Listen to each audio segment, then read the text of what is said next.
लक्ष्मी और सुख के मतलब होला कि राउर परिवार पे कोनो भी प्रकार के कष्ट ना हो को, घर द्वार अच्छा हो को, और राउर जीवन जौन बाटे वो अच्छा ढंग से चलत हो को। और सुख समृद्धि जब जीवन में आ जाला तो जीवन में शांति भी आ जाला। वर्तमान समय में रौनी के सब कोई के पता बा कि हमनी के बिहार में 95% लोग के जीवन में सुख समृद्धि शांति एक साथ नहीं है।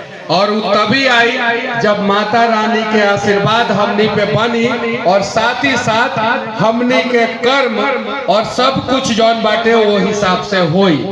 तो प्रयास करिए हमनी के कि अपना जीवन में सुख समृद्धि शांति आओ माता के आशीर्वाद से, और साथ ही साथ हमनी के अपना कर्म से। सरिसवा बाजार जहाँ से हम अपन पढ़ाई के शुरुआत कैनी, दूसरा क्लास से जौन बाटे यहाँ से पढ़ल शुरू कैनी, और 5वां क्लास तक यहाँ हम पढ़ाई कैनी नवीन आदर्श विद्या मंदिर में।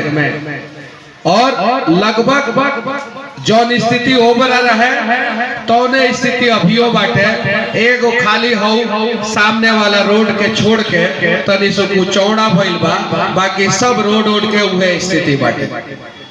बस माता से हम विनती करें कि माता हम सभी लोग पे जौन बाटे आशीर्वाद बनाई, और इस सरिसवा शहर भी एगो ऐसा शहर बनो। हालांकि अभी बाजार बा, इस बाजार जौन बाटे शहर में कन्वर्ट हो जाओ, और इस सरिसवा शहर में जौन बाटे माता इतना आशीर्वाद लोग के दी कि कम से कम हमरा इस सरिसवा बाजार में 500 बढ़िया शोरूम खुल जाओ।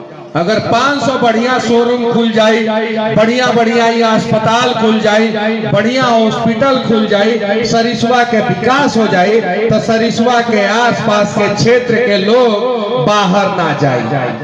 साथ ही साथ सरिसवा बाजार के एगो बहुत दिन से मांग बा, और वो ही मांग बा कि यहाँ एगो ब्लॉक और एगो थाना के स्थापना हो बाटे कि ना बाटे ना। और मझवलिया ब्लॉक जोन बाटे अपना पूरा चंपारण के सबसे बड़का ब्लॉक बा, जौना में 29 को पंचायत बा। अगर मझवलिया ब्लॉक से कुछ पंचायत काट के और कुछ चनपटिया ब्लॉक से पंचायत काट के अगर सरिसवा में एगो ब्लॉक के स्थापना हो जाता और एगो थाना के स्थापना हो जाता, तो सरिसवा बाजार के सीधे रौनक बढ़ जाई।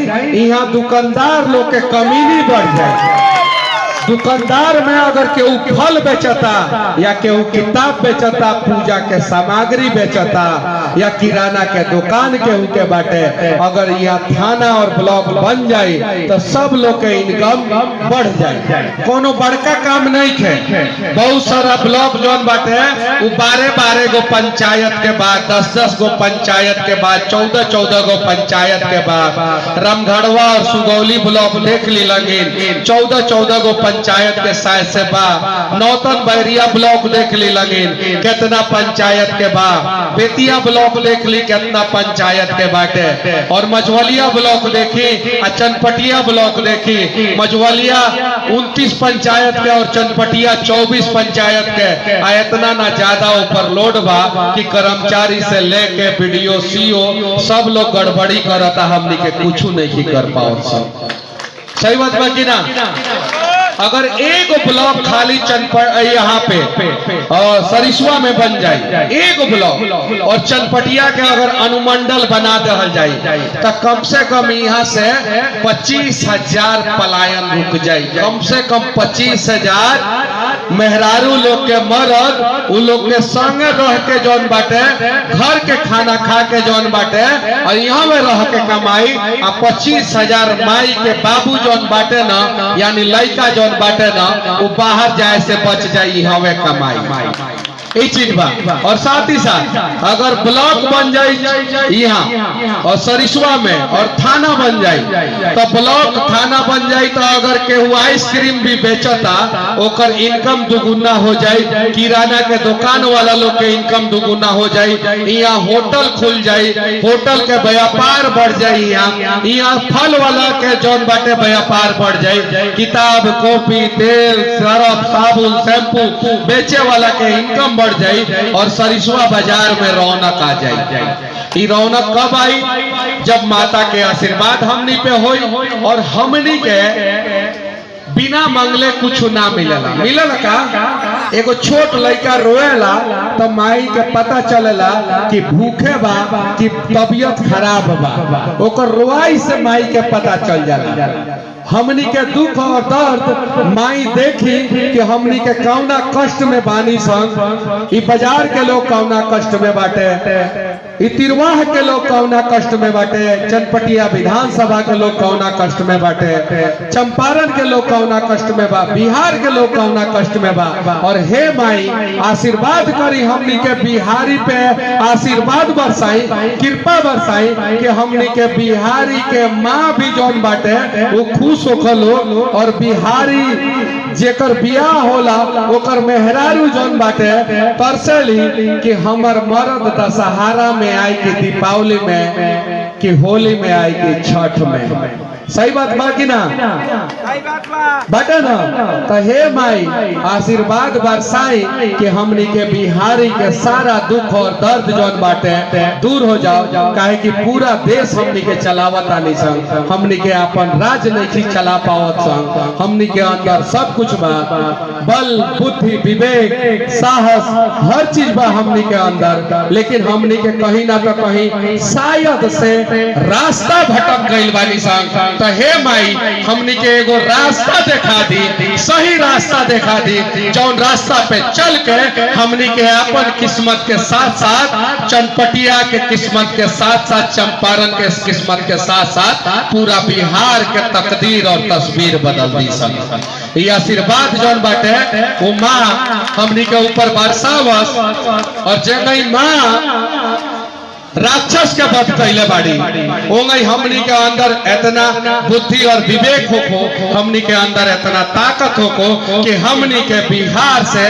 भ्रष्टाचारी के वध करके जौन बाटे बिहार से बाहर भगा दी। आई तभी संभव हो सकता जब हमनी के बल बुद्धि विवेक सही रास्ता पे चलन शुरू कर दी और सही रास्ता पे चलन संग तब बिहार के सही तकदीर और तस्वीर बन जाए। हम पार्टी के बारे चुनाव लड़ता नहीं, चुनाव के समय बा तो चुनाव के तो बात करबे करे, हमार मजबूरी बा। एगो डॉक्टर बानी अगर यहाँ के अभी फोन आ जाए तो इलाज करे चल जाए, एगो दुकान वाला बानी अगर वहाँ अभी ग्राहक आ जाए तो वो अपन दुकान पे चल जाए, एगो पंडित जी बानी यहाँ के केहू जजमान फोन करी तो वहाँ चल जाए पूजा करावे। तो हम एगो पार्टी से चुनाव लड़ता नहीं तो हम अपन पार्टी के भी बारे में तो बात करबे करे, हमार कर्म बनता, हमार दायित्व बनता कि ना बनता। अगर केहू माँ बा ओकर बेटा रोई तो यहाँ से सीधे अपना बेटा लेके चल जाए, केहू बाप बा और ओकर घर पे अगर ओकर बेटी ओकरा के बुलाई तो अपना बेटी लेके चल जाए। तो एगो हम नेता बानी, नया नेता बानी, युवा नेता बानी, नई पार्टी के साथ जन सुराज के साथ हम तैयारी करता नहीं, चुनाव लड़ता नहीं तो हम रौनी से आशीर्वाद तो मांगबे करे। अब राउर मन बा, राउर आशीर्वाद रउआ हाथ में बा, मन करी तो दी, ना मन करी तो ना दी, लेकिन हम तो मांगबे करे आशीर्वाद रौनी से कि हमरा ऊपर आशीर्वाद बरसाई। जैसे लोग आवेला माँ से आशीर्वाद मांगेला, माँ सबके मनोकामना पूरा करेली, लेकिन कभी कभी कुछ लोग के नाहियो करेली। सही बात बा कि ना? रौनी के बीच में सब लोग आए, ऐसा ना कि हम ही आइल बानी, हमरा अलावा और भी लोग आए, सब लोग आए, सब लोग रौनी से आशीर्वाद मांगे, माँ से आशीर्वाद मांगे, लेकिन केहू ना केहू के एक आदमी के मनोकामना तो चनपटिया से पूरा होकबे करे, चाहे वो हमर हो चाहे केहू और के हो। रौनी के आशीर्वाद केहू ना केहू के देवे करम लगे तो हमू आइल बानी, हमू आशीर्वाद मांगतानी रौनी से हाथ जोड़ के, माँ से भी आशीर्वाद मांगतानी और रौनी रौनी से भी आशीर्वाद मांगा तानी कि हमनी के स्कूल के बस्ता चुनाव चिन्ह और चनपटिया विधानसभा से जनसुराज से हम चुनाव लड़तानी। उम्मीद बा कि रौनी के हमरा के आशीर्वाद देम लगी और हम वादा करतानी कि रौनी के आशीर्वाद देम लगी। चुनाव जीतला के बाद चनपटिया में जौना प्रकार से खान सर एगो अस्पताल खोलले बड़ा ओइसन के एगो बढ़िया अस्पताल खोले जहाँ पे हर गरीब के फ्री में इलाज हो, हर गरीब के फ्री में इलाज हो। साथ ही साथ हम अपन घर भी बनवाएं, लेकिन हमार सपना बा कि कम से कम 10,000 गरीब लोग के पहले पक्का के मकान बना दी तब हम अपन घर बनवाएं। तो रौनी के आशीर्वाद देम लगी तो 10,000 गरीब लोग के पक्का के मकान बनवाएं।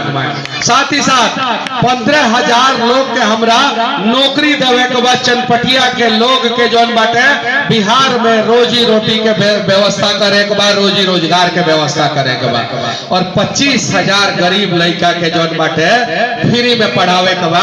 और तभी संभव हो पाई जब माँ हमरा के सही रास्ता दिखाए, माँ हमरा के आशीर्वाद देम और साथ ही साथ रौनी के भी हमरा के आशीर्वाद देम लगे, तभी संभव हो पाई। हम उम्मीद करता नहीं कि रौनी के सब लोग के आशीर्वाद ही मनीष कश्यप के मिली और उम्मीद करता नहीं लगी रौनी के भी कि माँ रौनी पे आशीर्वाद बरसइहन आ मनीष एगो बढ़िया नेता बन के चनपटिया विधानसभा के पूरा बिहार के नंबर 1 बन।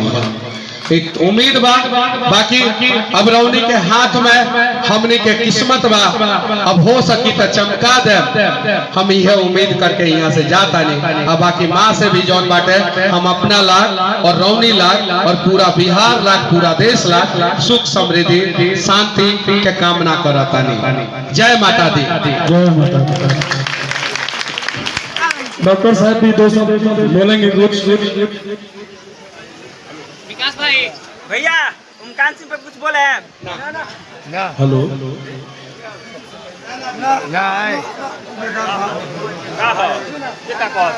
हेलो सबसे पहले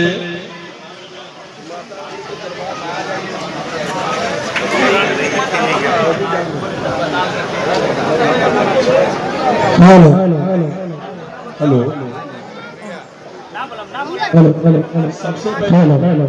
हेलो सबसे पहले माता रानी के दरबार में जितना इस सरिस्वा की निवासी है सबको तहे दिल से हम सबका हार्दिक अभिनंदन करते हैं। और मुझे इस बात का गर्व है सरिस्वा बाजार का दुर्गा पूजा समिति के सभी मेंबर लोगों का मैं धन्यवाद देना चाहता हूं कि उन्होंने पहली बार मुझे सम्मानित करने का मौका दिया।